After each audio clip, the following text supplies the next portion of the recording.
Jesal opticals, opposite TB hospital, Karuvelippady, Kochi. KSTM Mattancherry ഉപജില്ലയുടെ നേതൃത്വത്തിൽ യാത്രയയപ്പ് സമ്മേളനം നടത്തി.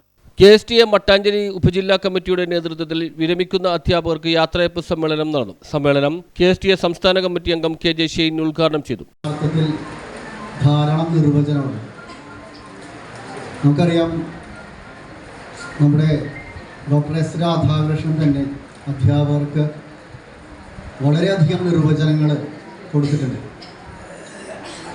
മിക്കവാറും സിനിമകളാണെങ്കിലും കഥകളാണെങ്കിലും. ഏതായാലും കേരള സ്കൂൾ ടീച്ചേഴ്സ് അസോസിയേഷൻ എല്ലാ വർഷവും ഇതുപോലെ എല്ലാ അധ്യാപകരെയും വിളിച്ചു ചേർത്ത് ഇങ്ങനെയൊരു സെൻഡ് ഓഫ് പരിപാടി സംഘടിപ്പിക്കാറുണ്ട്. അപ്പോൾ കഴിഞ്ഞ ദിവസം പറവൂർ സബ് ജില്ല ബിജു പോൾ അധ്യക്ഷത വഹിച്ചു. കമൽരാജ് ചടങ്ങിൽ സ്വാഗതം ആശംസിച്ചു. Councillor Benny Fernandez, Mattancherry AEO N Sudha, ജില്ലാ വൈസ് പ്രസിഡന്റ് TK ഷിബു, ജില്ലാ joint secretary Nisha MK, MS Antony തുടങ്ങിയവർ സംസാരിച്ചു. News bureau, Mattancherry.